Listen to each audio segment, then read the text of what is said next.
It's story time again with Kate. Yeah, it's story time. I got Ghosty propped up here. Whoops, and he's falling down. Is he falling down? Yeah, damn it. Him just doesn't want to stay upright. Let's see if we can fix that. Oh, there you go. Okay. Yeah. That's fine. We'll leave him cocked over. That'll work. He likes me, Sibs. Yeah. He's over her. You can't have her. She's mine. Let me go over here a Yeah. little bit more, Sibs. Can you slide on over? Yeah. I don't know why There we go. this pillow is so far away. Anyway. Yeah. Okay, Sibs. It's time once again, for spooky stories. Yeah. Before Halloween. So, as I promised, Sibs, we're going to have 2 stories. One is about the fool who tried to have an old lady kicked out of the hospital because her insurance didn't want to pay anymore. And the other one is about the straw man. So, I'm going to talk about the straw man first. Should we have some straw scarecrows over We here? got scarecrows everywhere. Yeah. We got plenty of straw men, Yeah, but... they're all over there. Go ahead. So, Sibs, up where I live, going down towards Washington Boulevard, there's this really, really, really old cemetery up in Pittsburgh where I used to live. And it was called St. Peter's Lutheran Cemetery. It's extremely old and extremely large. I mean, it's humongous. And everybody knows about it, but the people who... I had a girlfriend named Yvonne who didn't live too far from it. And you would hear about all of these cemeteries being vandalized and tombstones being knocked down. You never heard that up there. Nobody ever went up there. Unless you had business up in there, you didn't go up in there fooling around, acting like an idiot. Because, as legend has it, the straw man is up in there. So nobody goes up in there. Not at night, anyway. And as the story goes, this was way back in the early, the turn of the century, and there were epidemics, typhoid, yellow fever, smallpox, Talking, what, 1900s? Yeah, around the 1900s, where they didn't have all the medicines they have now. And whole families, it would wipe out whole family because, of course, you're all in a confined space because everybody didn't have big spacious rooms like they have now. And the way the story goes is that there were so many people dying that there were certain people who would watch out for that, and if the people had any kind of money or valuables or anything like that, they would be wearing them. And so grave robbers would steal, from up there until the straw man. Then all of that stopped. Well, anyway, so there was a mother and her child. I think her child was a year. It was a girl, and they got tuberculosis and died. Okay, so they were buried together up in St. Peter's. So there was a man there who saw the necklace, and the mother's necklace and the baby's bracelet matched, and they were buried with them. He knew that. So he was going to wait till after dark, I guess 11, 12 o'clock, something like that. And he was going to go and dig them up and get the jewelry from them and sell it. So nighttime came, and he had the bright idea of going out there to rob the bodies. So he went over to the grave. It wasn't hard to find. And the way the story goes, as soon as his shovel struck the grave, he was automatically struck down and cursed for what he was going to do. And forever, he has to roam around and protect the cemetery from people like him. So the next day, when the family, came out to bring flowers, and pay their respects, they found the shovel stuck in the ground, but they never found him. Only thing they found was his raggedy clothes. That's the only thing they found. They didn't find anything else. Never found his body or anything. So they knew, what they were going to do. So people started hiring guards, and things like that, to walk around, because that's a huge cemetery. So, that's what they used to do. So after that,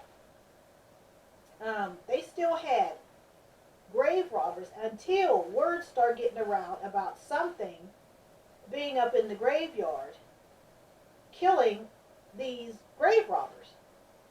And nobody could ever really find out what was doing it until they had this reporter, go up in there. And he wanted to know, the locals were telling him about, the grave robber and, and the story. And of course, you know how it goes. Nobody ever believes anything. So the reporter goes up there and he's going to spend the night and he's going to try to find out, if the straw man is up there. And of course, if you're just sitting around minding your own business, nothing's going to happen. It's only when when you're up to no good, that the straw man is going to show up. So he never did get his story, and of course it was all debunked and blah, blah, blah. But like I said, he didn't listen to the locals who were saying you have to be doing something wrong for the straw man to come after you. He's just not going to show up because you're there sitting on the ground. You're not doing anything. But yeah, if you were trying to disturb or knock over tombstones, but back in those days they weren't doing that. I don't know when all of a sudden that started. But yeah, you would hear that a lot up in Pittsburgh. But you never heard of anybody going up in St. Peter's doing anything. So my girlfriend was telling me about this boy that she knew. And subs, if you have pets and you're in a house and the pet doesn't want to go in a certain room or doesn't want to go in the basement, keep your ass out there too. Because animals are not stupid. Their instincts are keener than ours. And if they're not going in a certain, if they'll stop at the door and they won't go any further and they start whimpering or growling or something like that, something's there. So that means you shouldn't be in there either. But of course you know how that goes. So I know what I'm doing. I know what I'm talking about. Subs, the Nile is a river in Egypt. It doesn't run through here. There's no river in the United States called the Nile. There's no such thing. Well, anyway, so she knew this boy, and he had a puppy, it was a big lanky dog. It was like a German Shepherd mix, but you know how their puppies are. Their puppies can be, leggy like ponies, until they start putting on weight and they start getting older. So the dog was really, really friendly, and it wasn't mean or anything. He wanted to make the dog mean because he was more or less like a bully. He wanted his dog to be that way, which it wasn't in the dog's nature to be that way. But he was going to make the dog be that way. So this dumbass decided that the best way to do that is to take the dog into the cemetery and look for the straw man.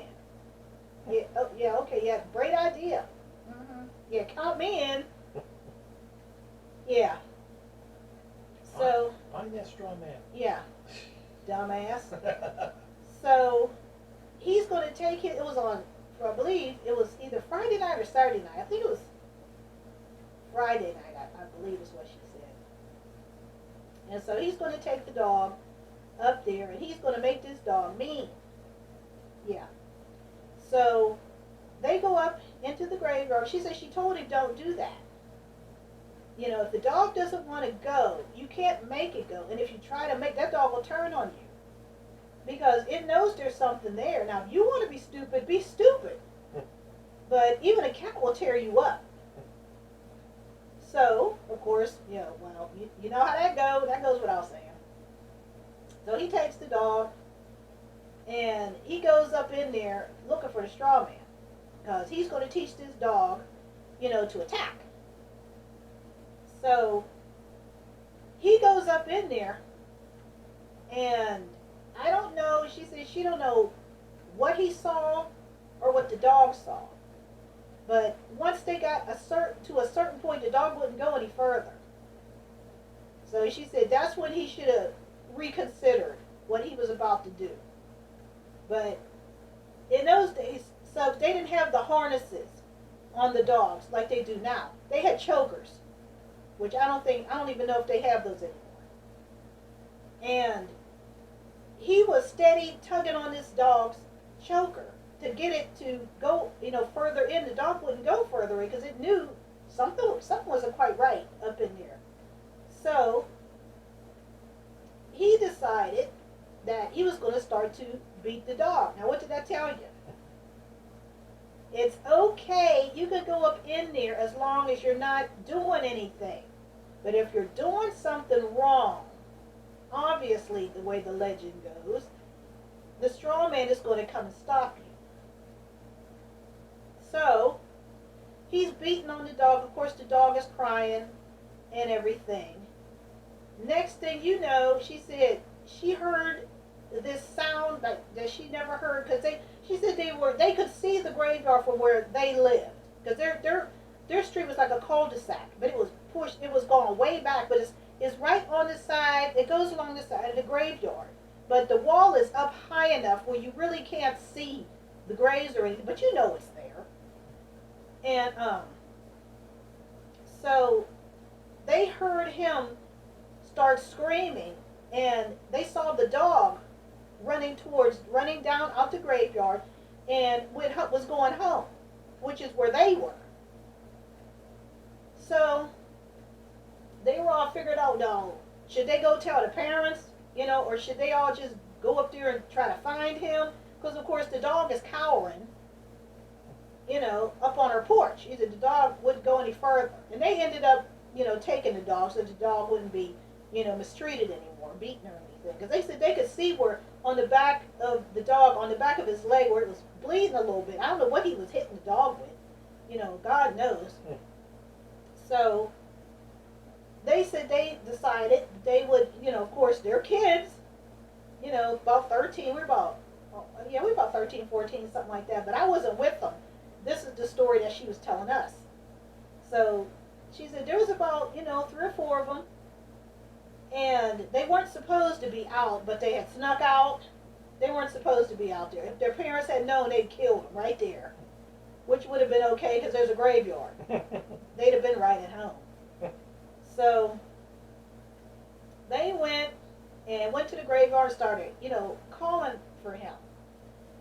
And then here he comes, running out and, looking like Igor, running down the hill, because it's like on a slope, and she said he came running down there and just ran right past them like he didn't even see him.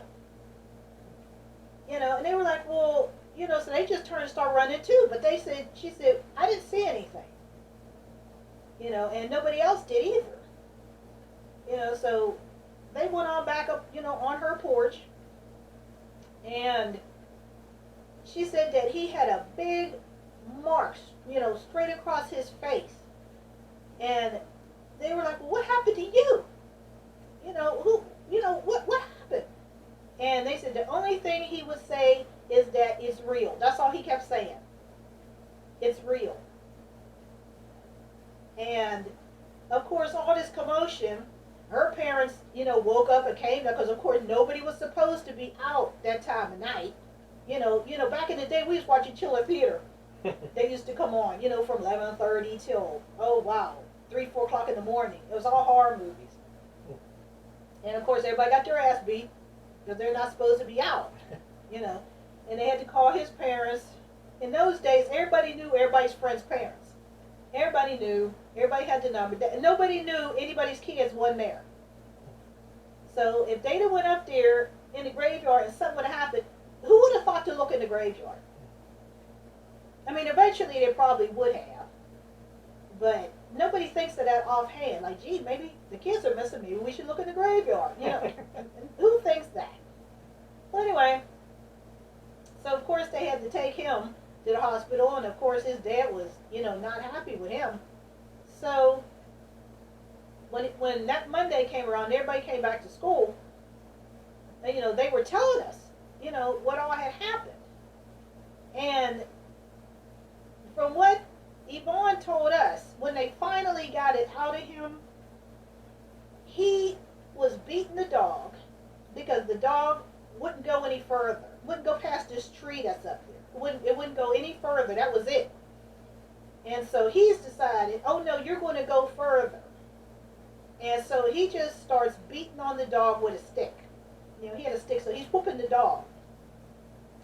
All of a sudden, something came up behind him. He said he could hear these sticks breaking, these twigs. But he said he really didn't pay it any attention, like a dumbass. And he said that's when the dog looked and broke loose and just started running. And he's cussing and carrying on at the dog. And he turns around and gets whacked across the face with, he said it looked like a scarecrow, but it wasn't a scarecrow. It was real skinny, and it had a head that was like a dried up raisin. And he said it had these two orange eyes that was looking right at him.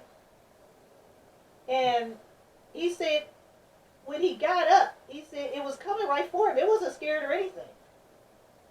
And he said he just dropped whatever he had and just started running. He said he could hear it running after him. But when he got out of the graveyard, he didn't hear it anymore. And when he turned around and looked, it was gone. Needless to say, Sibs, he never went back up there anymore. Now, of course, there were those who believed it. There were those who didn't believe it. But it didn't matter. Nobody took their ass up there to try to find out. Nobody was that crazy. No, Yep. And that's the straw man. He said he's up there for eternity for what he tried to do, so now he has to protect the graveyard from people like himself. Oh my. Yep. So the moral of the story is? Stay the hell out of graveyard stuff. I mean, at night, we all know people who have gone to the graveyards, to drink and all. That's disrespectful to do that. And those people, they're up there with, trying to have some kind of peace, whatever. And here you come with your loud music, your loud friends, you're drinking, you're leaving beer bottles, beer cans on the graves. I mean, come on. Sooner or later, something's going to happen up there. Just stay the hell out of graveyards. And keep your kids out of graveyards. Because you don't need to be up there. Period. You don't need to. So... yeah, find something else to do productive. Yeah, find something else to do. So that's the story of the Strawman Sibs. Yeah. And now I'm going to tell you the story of Miss Millie. Oh my. Miss Millie was an old lady, and from what we could find out, she lived by herself, and she had got sickly. And there was nobody to take care of her or anything. She never had any kids. She did marry, but her husband died before her. So, I mean, the neighbors would come, and look after her, and they would look after her house, and keep her bills up, and stuff like that. But she was pretty much, on her own. She had insurance, but it wasn't good insurance. Back in the day, the good insurance was Blue Cross Blue Shield. That was universal. You could go anywhere and they would accept Blue Cross Blue Shield. It's not like it is now. And now that Obama has screwed everything up. It's a mess now. But back then, if you had Blue Cross Blue Shield, I mean, you were on top of the world. But she didn't have Blue Cross Blue Shield. So, these insurance companies, they don't care if you're still sick. After a certain amount of time passes, they stop paying. And then back in the day, they could throw you out. the hospital could actually throw you out and tell you, well, your insurance isn't paying anymore. It doesn't matter what condition you're in. They could put you out. So, we felt bad, for Miss Millie. And we did everything we could, to keep her there. Because we knew for sure if she went home, she was going to die. Because she didn't have anybody that could take the proper care of her that she needed. They could get her back and forth, and stuff like that. I mean, she had neighbors, but her neighbors were elderly too, So we would pretty much do the best we could to help. And like I said, we had friends in billing, that could, help us out a little bit. That's all I'm going to say about that.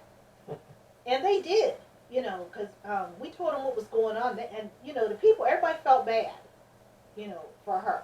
Because she wasn't a bad person. She was real easy to get along with. She was just really, really poor. And I know what that's like. Oh, Lord. I know what that was like. So, we kept her in the hospital as long as, but you know what, Subs? I don't care where you work. I don't care what it is. I don't care if it's retail. I don't care if it's, you work at a restaurant, you work at a hospital, you work at a bakery. It don't matter. There's always somebody there that will run their mouth about something that's none of their damn business. I don't know what that's all about, but there's always somebody like that. Somebody that will always run to the supervisor, the manager, the owner, over top of your head and go behind your back and do it. And that's what happened with Miss Millie. And we all know who did it. Not at the time, but we did figure it out as time went on. So, by this time, I was well established, in my career. So, I was dealing with somebody who had money. And he was asking me about my day or something. And I was telling him about Miss Millie. And so he agreed, that, yeah, she should stay in the hospital. And he agreed to foot the bill for her because he could well afford it. And so I took him to work with me. And I talked to billing and everything. And he told them, to send him the paperwork, he have his lawyers look at it and everything. And he'll make sure that she gets, the care that she needs, that she didn't have to get put out. Okay. Now, before we could get all this together, here comes one of the board members back from their ivory tower, and they decided that she had to go. And while we're trying to, get all this stuff together, they come down and want to know why she's still there. And they're trying to say, well, she's not well enough to go home. You can't just do stuff like that. Oh, well, way back in the day, Subs, hospitals used to care about you. Now it's big business. But it didn't used to be that way. Now it is. And we were like, well, you can't do stuff like that. There's exceptions to everything. You need to make an exception. Well, we can't do that. If we did that, we're not a welfare, blah, blah, blah. She is not on welfare. She's just poor. That's all. That old woman worked all her life. She was what they called a day worker, which means that she would go and clean people's houses. She just was poor, but that doesn't mean that she deserves to die just because she's poor. And so they decided that she needs to go, because you could have a paying patient in that room. And I mean, We were so disgusted by that. Well, anyway, so we found out who it was that went over our head. And, you know, when all this commotion was going on, Miss Millie's door was open. You know, I wasn't there at the time because I was down in billing, you know, trying to get this sorted out. But when we came back upstairs, you know, then we started getting, you know, the lowdown on what had really happened. And Miss Millie, you know, was getting all frazzled and everything because she thought, you know, she was going to get put out. And we were trying to tell her, no, you know, don't worry about that. Because I was trying to tell everybody what we were planning on doing, you know, to help her out a little bit. And old people, subs, they have pride, you know, but sometimes you have to put that aside when it comes to your health. You know, you're not going to get many opportunities that people are actually going to step in to help you. That's very rare. You know that as well as I do. People that have millions of dollars and see somebody suffering and don't do shit. Somebody could sit up there and barely have enough to pay rent, and they'll help people. You know, that's just how it goes. Not everybody's like that, you know, but that's usually how it goes. Well, anyway, so we're trying to, you know, reassure her, no, that's not going to happen. They're not going to put you out, you know, blah, blah, blah, blah, blah. So, you know, she starts, you know, she needed to rest. So we're like, well, if you need anything, you know, just, you know, turn on your button, you know, turn on your light. We'll come and help you. So then, here comes Geraldine. That's the one that did it. Yeah. And we cornered her ass in the nurse's station. We're like, what are you doing? You know, why would you do something like that?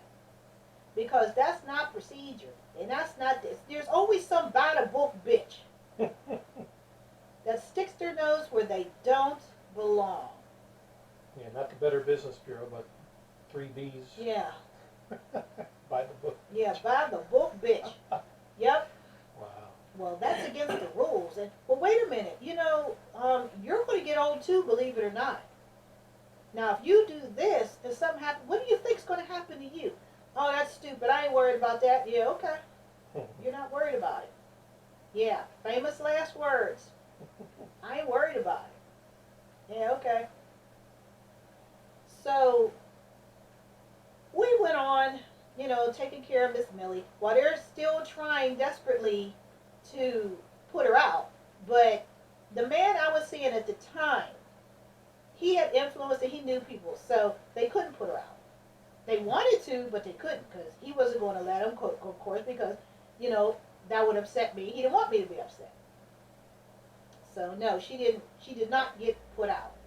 But, you know, as time went on, she really wasn't getting any better because she missed her husband and, you know, her heart was really bad, you know, but we didn't want her to go home and be by herself, you know, and maybe fall down the steps or, you know, who knows what would have happened. That's why we didn't want her to go home. So she ended up passing away in the hospital, which was, you know, better for her. She had already told us, you know, who to call and stuff like that. And we did, you know, we did everything she asked us to do. And when the funeral parlor came, they came pretty quick.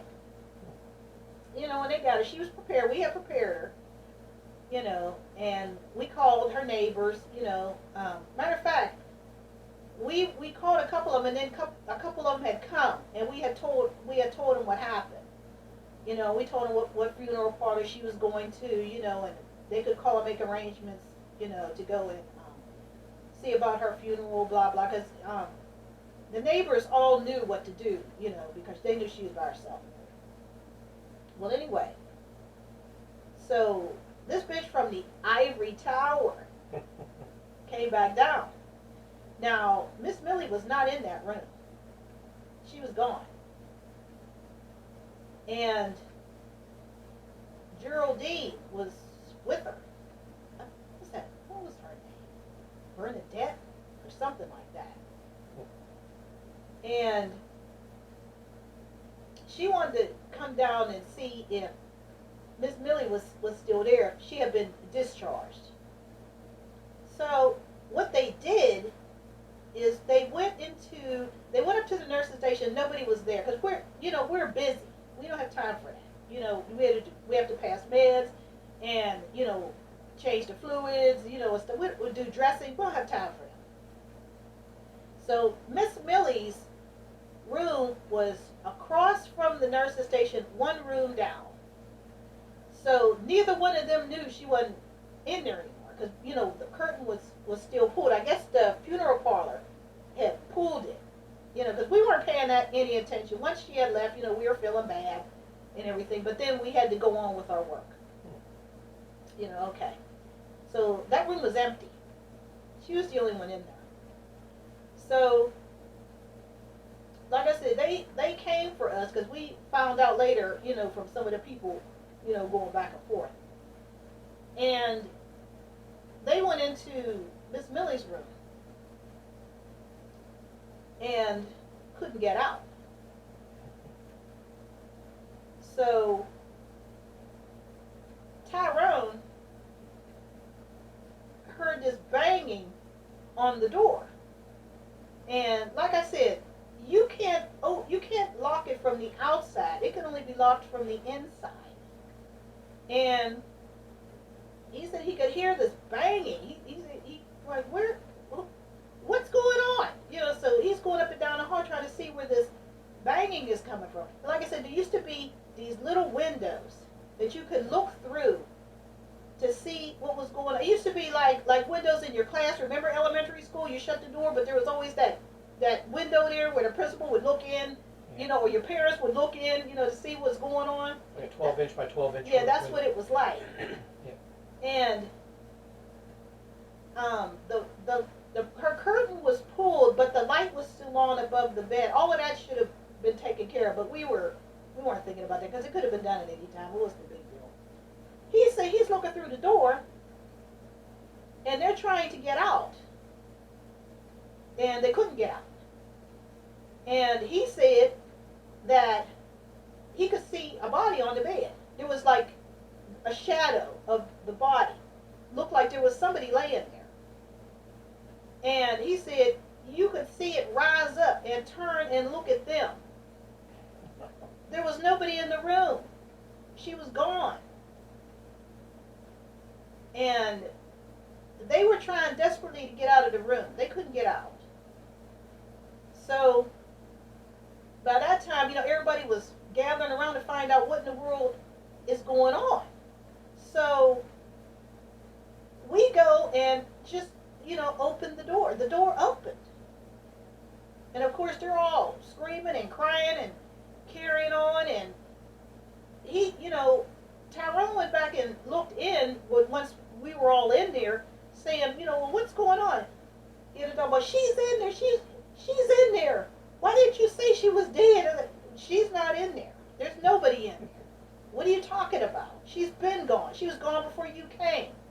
Well, she's still in there. Okay, so we're looking at them like, yeah, okay, then we hated them anyway. We didn't care what happened to them.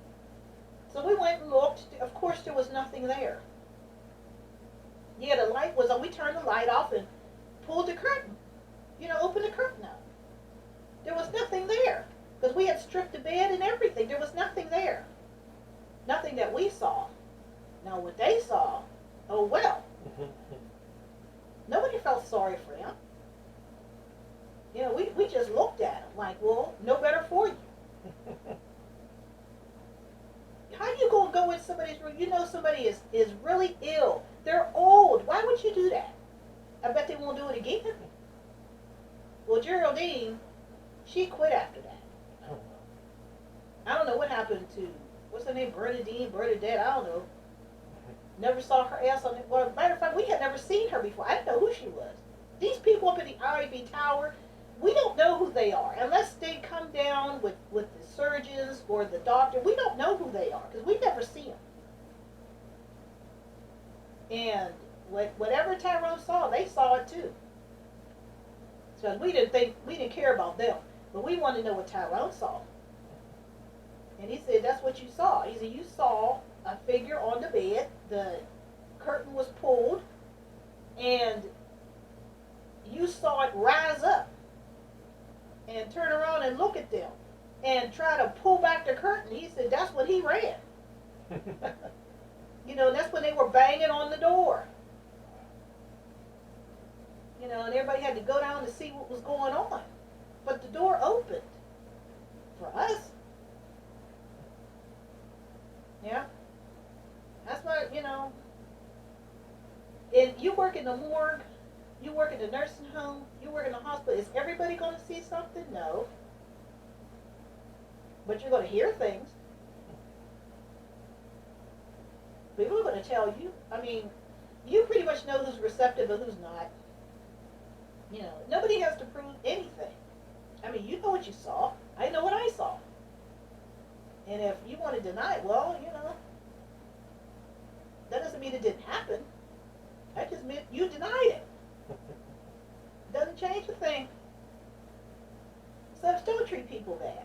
Just because somebody doesn't have as much as you doesn't mean that you can bully them or make them feel less than. Because you don't know what's going to happen to you down the road.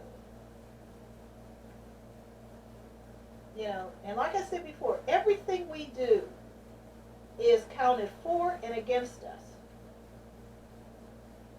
If you're in a position of power and you don't do the right thing, you're going to be worse off than the average person because you could have done more.